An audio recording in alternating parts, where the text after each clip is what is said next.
À Stonehenge, le monde l'a longtemps considéré comme un mystérieux cercle de pierres vieux de plusieurs millénaires. On l'a appelé temple, observatoire, lieu de culte. Mais et si la vérité était bien plus grande que cela? Et si ce n'était pas simplement un monument de pierre, mais le centre d'un système caché bien plus vaste? En 2026, lorsque 3 siècles de relevés, de mesures, de cartes et d'anciennes archives furent analysés ensemble grâce à l'intelligence artificielle, l'image qui en ressortit n'était pas celle qu'on nous avait toujours présentée. Ce qui émergea ne remit pas en question une simple théorie. Cela transforma complètement notre façon d'appréhender Stonehenge. Il ne s'agissait pas d'une histoire inventée de toutes pièces, mais d'une reconstruction fondée sur des données. Et ce qui était le plus surprenant, c'est que le vrai mystère ne résidait pas uniquement dans ces pierres dressées, mais qu'il se cachait à travers l'ensemble du paysage, dans le sol, dans des traces dispersées au loin et dans un schéma que les humains n'avaient pas pu relier pendant des siècles. La question n'est plus de savoir qui a bâti Stonehenge. La vraie question est de savoir ce que ces gens connaissaient, que le monde qui leur a succédé n'a pas pu comprendre.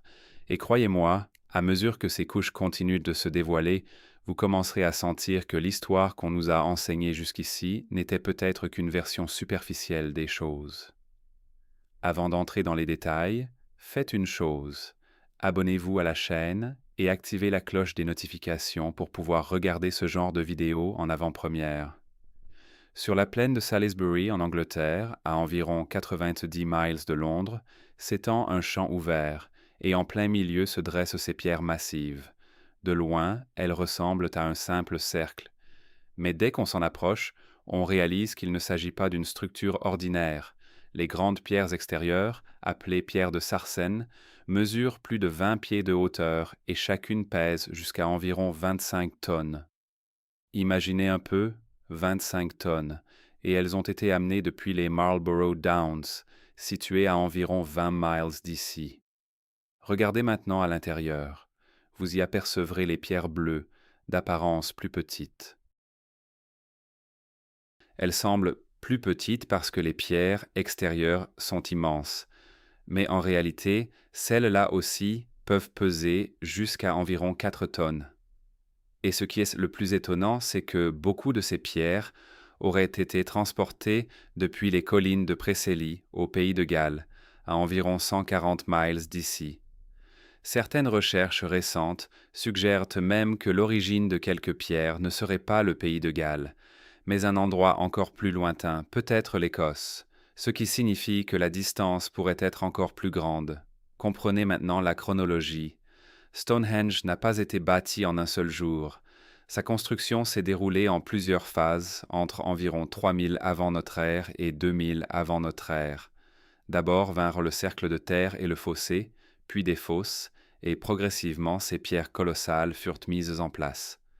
Des générations se succédèrent, mais la construction se poursuivit. Et c'est là que la vraie question commence. Un tel poids, de telle distance, un ajustement aussi précis, et tout cela à une époque où il n'existait ni outils en métal, ni transport à roues, ni grue.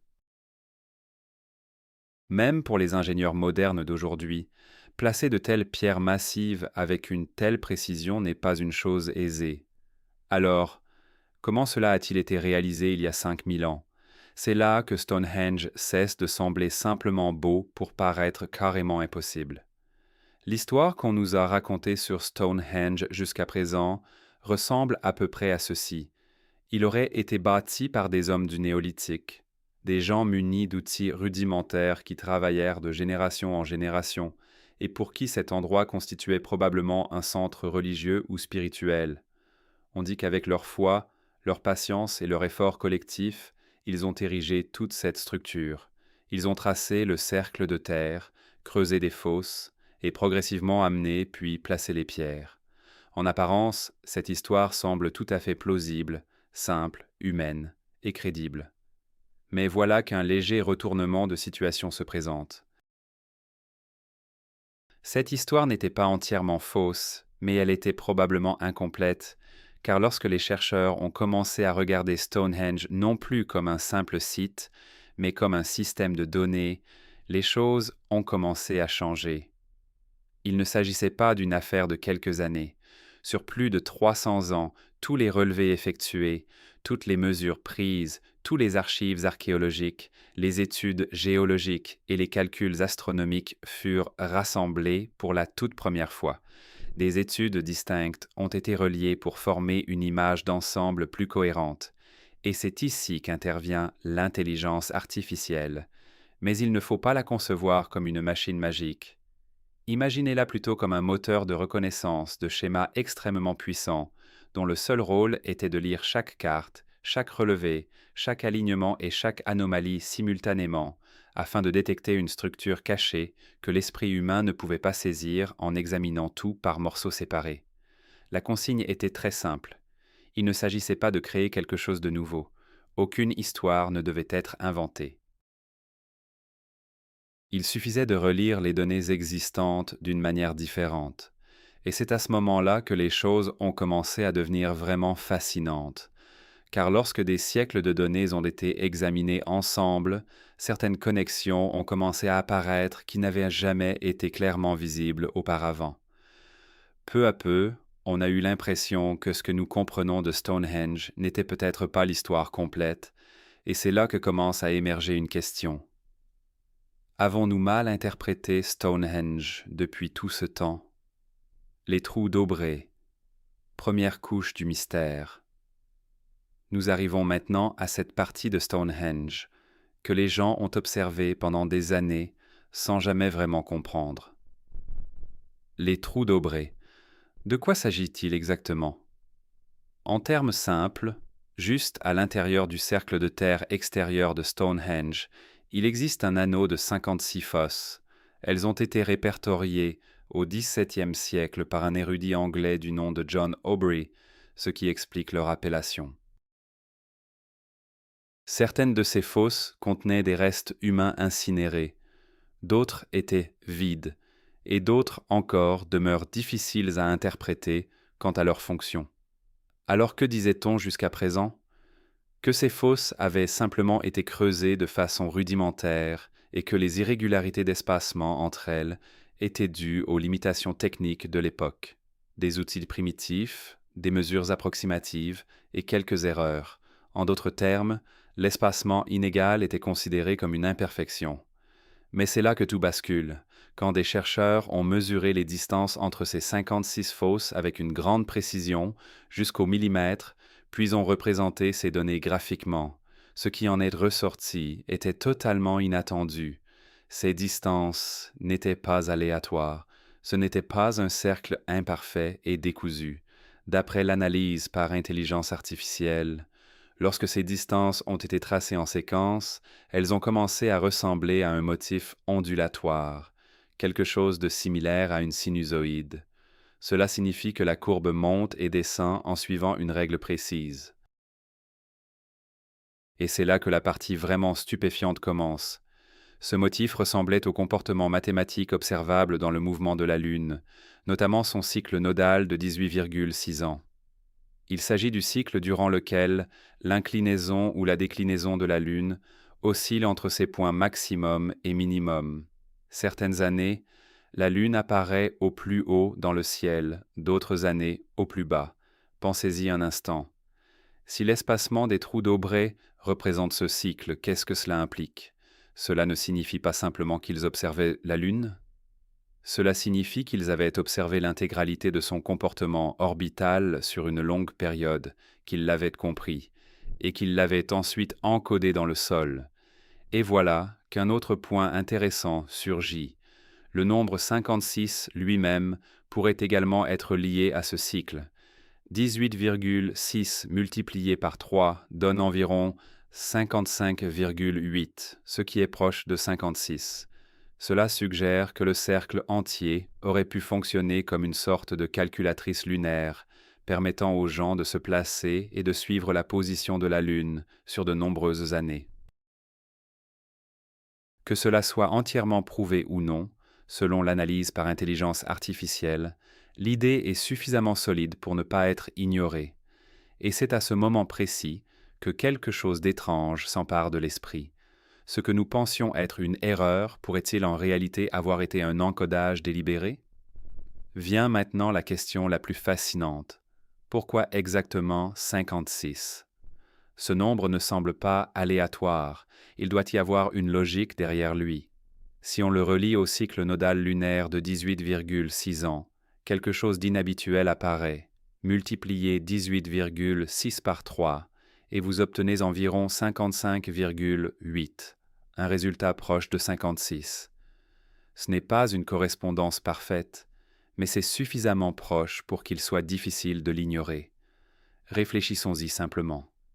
Si une société construisait un tel système, elle ne se contentait pas de regarder distraitement le ciel. Pendant des années, peut-être même des décennies, ils ont suivi chaque mouvement de la Lune, grand ou petit, observant chaque nuit, notant chaque changement, puis saisissant l'ensemble du cycle. Ce n'est pas une tâche facile. Et le plus remarquable, c'est que ce savoir ne restait pas enfermé dans les esprits. Il a été matérialisé sur le sol sous la forme d'un cercle parfait, avec des distances précises, capable de représenter l'intégralité du cycle lunaire. Si cela est vrai, alors ces gens n'étaient pas de simples ouvriers transportant des pierres, c'étaient des observateurs qui lisaient le ciel, des mesureurs qui maintenaient des distances exactes, des planificateurs qui pensaient à des décennies d'avance, et surtout, des ingénieurs du symbole capables de transformer un savoir abstrait en une structure physique concrète. À partir de là, Stonehenge commence à paraître encore plus mystérieux, car il ne ressemble plus à un simple cercle de pierres, mais à un système vivant qui mesure le temps. Ces grandes pierres de Sarsène ne se dressent pas au hasard. Elles sont disposées selon un schéma précis. Leur hauteur, leur distance, leurs angles, et les linteaux posés au-dessus forment ensemble un anneau circulaire fermé. Longtemps, on y a vu une simple structure architecturale, mais lorsque la disposition complète a été étudiée sous l'angle de la modélisation acoustique, une nouvelle perspective est apparue. Certaines recherches suggèrent que la forme de Stonehenge et le positionnement des pierres influencent le son. Autrement dit, si vous vous placez à l'intérieur et produisez un bruit, comme un claquement de main ou une voix, il vous revient d'une manière différente. Ce n'est pas un simple écho, mais quelque chose qui s'apparente davantage à une réflexion maîtrisée. C'est ici que commence la partie vraiment troublante de cette histoire. D'après des analyses fondées sur l'intelligence artificielle, lorsque Stonehenge était dans sa forme complète, avec toutes les pierres correctement en place, il aurait pu fonctionner comme une sorte de cavité résonante, c'est-à-dire un espace où les ondes sonores ne se contentent pas de circuler, mais se concentrent en certains points précis. C'est là qu'intervient l'idée des ondes stationnaires et des zones de basse fréquence. Il aurait pu exister certains endroits où l'énergie sonore se faisait ressentir plus fortement, et d'autres où elle semblait s'atténuer. Et voici le détail le plus fascinant. Certaines théories affirment que si des sons de basse fréquence, notamment dans la plage des infrasons autour de 95 à 120 Hz, étaient générés, les humains ne les entendraient pas directement, mais les ressentiraient dans leur corps. Le rythme cardiaque, l'activité cérébrale, les émotions, tout cela pourrait en être affecté. Cette idée n'est pas entièrement prouvée, mais si quelque chose de ce genre se produisait, imaginez un instant. Stonehenge n'était pas seulement un lieu à contempler, mais un lieu à ressentir. Jusqu'ici, nous avons examiné des chiffres, compris des schémas et évoqué le son. Mais la vraie question commence maintenant. Quel effet tout cela avait-il sur les êtres humains? À l'intérieur de Stonehenge et tout autour, des restes humains incinérés ont été découverts en plusieurs endroits. Des ossements brûlés et des cendres, notamment dans les trous d'Aubrey, dont certains en contiennent. Cela indique clairement que ce lieu n'était pas qu'une structure de pierre. C'était aussi un endroit où étaient accomplis des rituels funéraires. Mais réfléchissez, si ce lieu n'était destiné qu'aux crémations, pourquoi une géométrie aussi précise, une conception aussi élaborée et à une aussi grande échelle rien que pour un rituel? C'est là que l'histoire devient un peu personnelle, un peu dérangeante. Selon cette analyse, lorsque la modélisation acoustique et les emplacements des restes humains ont été examinés ensemble, une connexion possible est apparue. certains points où l'intensité sonore aurait pu être la plus élevée et où la résonance aurait pu être la plus forte se trouvaient de proches des endroits où des restes humains ont été retrouvés. Ce n'est pas entièrement prouvé, mais si même une petite part de vérité s'y trouve, cela pourrait signifier quelque chose de très grand. Stonehenge n'aurait peut-être pas été un temple passif, où les gens venaient simplement accomplir des rites avant de repartir.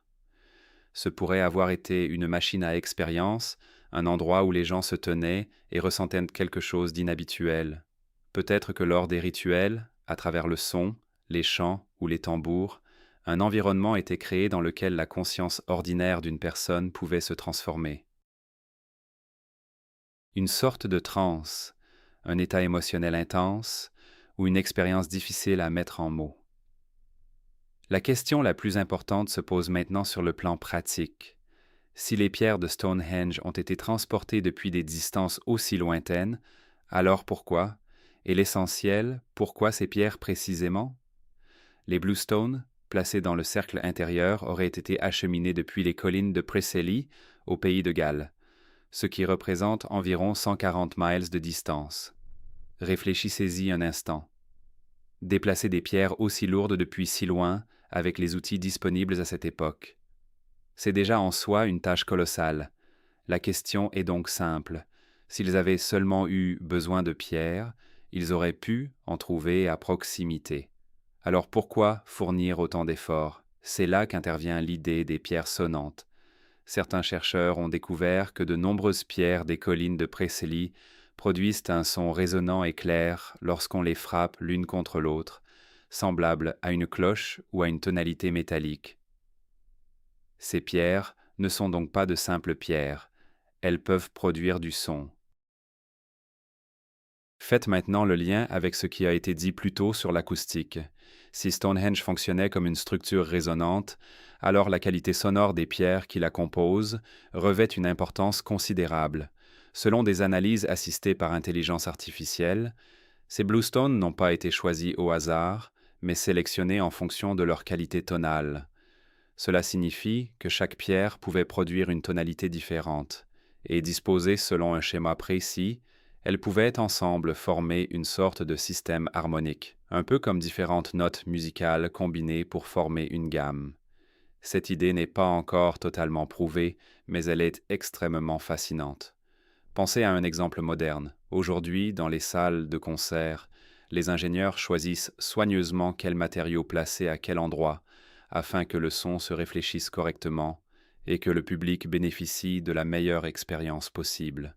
Si ce concept s'applique à Stonehenge, cela signifie qu'il ne s'agissait pas seulement d'un assemblage de pierres, mais d'un environnement sonore soigneusement conçu. Si Stonehenge n'était pas seul, c'est que l'ensemble du paysage faisait partie du projet. Imaginez maintenant que vous ne vous trouvez pas au sol, mais que vous observez toute cette région depuis les airs. Seulement à ce moment-là, réalisez-vous que Stonehenge n'est pas isolé. Il est simplement le centre d'un motif beaucoup plus vaste. Tout autour, sur plusieurs kilomètres, s'étend un paysage entier, cercle de terrassements, tumulus funéraires, voies processionnelles rectilignes, cercles de bois, et bien d'autres traces qui peuvent sembler aléatoires au premier regard, mais qui, vues ensemble, forment une géométrie.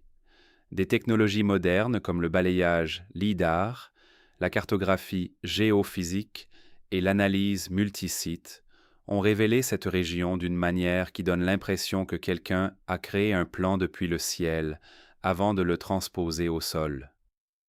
À certains endroits, les tumulus funéraires sont disposés de façon à former des triangles parfaits, avec Stonehenge occupant un point central entre eux. Certains chemins courent en ligne droite sur des kilomètres. Certaines structures sont orientées dans des directions précises, comme pour marquer des événements particuliers. Et c'est là que surgit la prise de conscience la plus frappante. Le vrai mystère ne résidait pas uniquement dans ces pierres dressées, il s'étendait à tout le paysage environnant. Aujourd'hui, l'UNESCO et English Heritage reconnaissent eux-mêmes que Stonehenge n'est pas un monument isolé, mais fait partie d'un paysage préhistorique plus vaste, un système où chaque structure, chaque tumulus, chaque ligne est reliée à un dessin d'ensemble. Et quand on commence à le percevoir ainsi, Stonehenge ne paraît pas plus petit. Il paraît encore plus grand, car ce n'est plus seulement un lieu, mais le cœur de tout un plan. Jusqu'à présent, on pensait que Stonehenge avait été bâti en premier et que tout le reste était venu s'organiser autour de lui par la suite. Mais lorsque l'ensemble du paysage a été étudié dans sa globalité, une image totalement différente est apparue.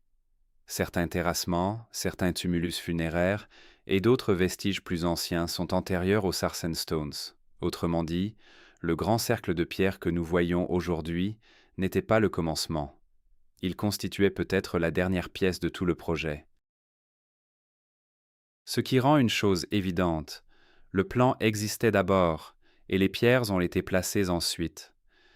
Essayez de saisir ce que cela implique. Si une conception existait déjà au préalable, alors ceux qui l'ont créée ne pensaient pas uniquement à leur propre époque. Ce n'était pas l'œuvre d'une seule génération. Cela a duré des centaines d'années, peut-être 500, voire 1000 ans. Alors la question la plus importante qui se pose est celle-ci. Comment ce savoir a-t-il pu traverser une si longue période? Existait-il des archives écrites qui auraient aujourd'hui disparu? Ou bien tout était-il transmis oralement, chaque génération communiquant à la suivante ses connaissances avec une précision absolue? Ou encore y avait-il des individus particuliers, des spécialistes des rituels, qui maîtrisaient l'ensemble de ce système et en assuraient la préservation? Et ce qui est le plus fascinant, c'est que tout cela reposait uniquement sur la mémoire, ou existait-il une méthode permettant de reproduire avec exactitude la géométrie et les alignements, même sans écriture? Car ce que nous observons n'est pas un développement aléatoire. On dirait un héritage conçu dès l'origine, comme si quelqu'un avait planifié le système entier au départ et que les générations suivantes n'avaient fait qu'œuvrer à son achèvement. Et de là surgit une nouvelle prise de conscience. Stonehenge n'était peut-être pas le commencement d'une civilisation, mais la dernière empreinte de son savoir. Même en examinant attentivement les différentes phases de construction, un étrange schéma apparaît. Les premières dispositions, qu'il s'agisse du placement des pierres bleues ou du positionnement des trilithons en sarsen, étaient plus précises. Leurs alignements, leurs espacements, leur symétrie, tout semble d'une exactitude remarquable. Mais à mesure que le temps avance, cette précision commence peu à peu à diminuer. Les réaménagements ultérieurs ne témoignent plus du même équilibre parfait. Certaines pierres présentent un léger décalage angulaire. Certains alignements sont moins nets qu'auparavant. D'après les données mentionnées dans le texte, les premières pierres affichaient un écart moyen d'environ 3,2 cm. C'est quasiment parfait. Mais dans les phases plus tardives, cet écart monte à environ 12,7 cm. Cette différence peut paraître minime, mais dans une structure aussi vaste et complexe, elle est significative, et ce ne sont pas seulement les chiffres qui le révèlent. Les pierres elles-mêmes en portent les traces. Sur certaines, on distingue différents types de marques d'outils, comme si des techniques variées avaient été employées à des époques distinctes sur une même pierre. À certains endroits, la taille avait été laissée inachevée, puis reprise des années plus tard d'une manière différente. Par endroits, on a l'impression que les bâtisseurs cherchaient à comprendre ce qui avait été fait avant eux, sans parvenir à le reproduire fidèlement. C'est là qu'intervient le point le plus profond et le plus émouvant. Lorsqu'une société acquiert de nouvelles connaissances, ses capacités s'améliorent généralement avec le temps. Mais ici, c'est l'inverse qui se produit. Cela pourrait signifier que les générations suivantes ne créaient pas quelque chose de nouveau. Elles ne faisaient que tenter de préserver un modèle plus ancien. Elles n'ont pas abandonné le schéma, mais elles en ont progressivement perdu la pleine compréhension. C'est comme si quelqu'un avait bâti un système parfait à l'origine, et que ceux qui vinrent ensuite et continuaient à essayer de le reproduire sans saisir entièrement ce qui le rendait si précis. Et dès lors, Stonehenge ne ressemble plus à un chantier de construction. On dirait plutôt un souvenir qui s'estompe, une forme de savoir qui fut un jour parfaitement maîtrisé, mais qui s'est lentement brouillé avec le temps. Qu'était Stonehenge et pourquoi fut-il abandonné? Maintenant, lorsqu'on relie tous ces éléments, l'image de Stonehenge se transforme complètement. Les trous d'Aubrey, qui semblaient autrefois de simples fosses, paraissent désormais encoder un cycle lunaire. Le schéma des 56 trous, le cycle de 18,6 ans, et un système de suivi capable de fonctionner pendant des décennies. Ensuite, le cercle de pierre, qui n'avait l'air que de menhirs dressés, apparaît maintenant comme une structure acoustique contrôlant le son. Et les pierres bleues intérieures, transportées depuis de lointaines contrées, ne ressemblent plus à de simples pierres, mais à des éléments choisis pour leurs propriétés sonores. Puis, lorsqu'on prend du recul pour contempler l'ensemble du paysage, terrassement, tumulus, longues voies, alignements géométriques, il devient évident que Stonehenge n'était pas isolé. Il faisait partie d'un plan d'ensemble bien plus vaste, un dessin déployé à travers tout le territoire, que l'on ne peut peut-être saisir pleinement que vu du ciel. Et vient ensuite l'aspect le plus surprenant, ce déclin de la précision au fil du temps. Cela signifie que ce système n'évoluait pas, il se perdait lentement. Les gens qui vivaient à l'époque initiale, ceux qui possédaient une compréhension totale, savaient probablement avec précision ce qu'ils étaient en train de construire. Mais les générations suivantes, elles, cherchaient uniquement à préserver le modèle, sans vraiment le comprendre. Vient maintenant la question finale. Si tout cela était si crucial, pourquoi a-t-on abandonné ce lieu? Aux alentours de 1600 avant notre ère, l'activité à Stonehenge commence soudainement à décliner. Mais cet abandon ne ressemble pas à la façon habituelle dont on quitte un endroit. Certaines pierres ont été soigneusement déposées sur le sol. Certaines parties ont été délibérément recouvertes, non pas comme si l'on cherchait à dissimuler quelque chose, mais plutôt à le conserver. On a le sentiment qu'ils savaient qu'ils ne seraient plus capables d'entretenir ce système. Mais ils ne voulaient pas non plus le laisser disparaître totalement. Et c'est à partir de là qu'une possibilité entièrement différente commence à se dessiner. Peut-être que Stonehenge n'était pas un temple, pas simplement un lieu de culte. Peut-être que ce n'était pas non plus une machine au sens où nous comprenons les machines aujourd'hui, et peut-être que ce n'était pas davantage un simple observatoire. Peut-être était-ce un système intégré où les cycles célestes, les fréquences sonores, les rituels humains, le suivi du temps et la mémoire étaient tous reliés entre eux. Encore aujourd'hui, l'archéologie officielle considère Stonehenge comme un paysage cérémoniel préhistorique, un endroit où se déroulaient différents types d'activités. Mais si l'on examine l'ensemble de ce modèle d'un seul regard, une autre interprétation commence à émerger. Une interprétation selon laquelle Stonehenge n'était pas un commencement, mais une ultime tentative, une tentative d'enfermer un savoir en train de s'effacer dans la pierre, comme si une civilisation avait réalisé que ses connaissances lui échappaient et les avait encodées dans le matériau le plus solide et le plus durable qui soit, la pierre, afin qu'une génération future puisse un jour les déchiffrer à nouveau. Et peut-être qu'aujourd'hui, après des milliers d'années, nous essayons de comprendre ce code pour la toute première fois, car la vraie question n'est pas de savoir qui a bâti Stonehenge. La vraie question est de savoir ce qu'il cherchait à préserver. Si cette vidéo vous a plu, abonnez-vous à la chaîne pour regarder d'autres vidéos aussi fascinantes en priorité et ne rien manquer.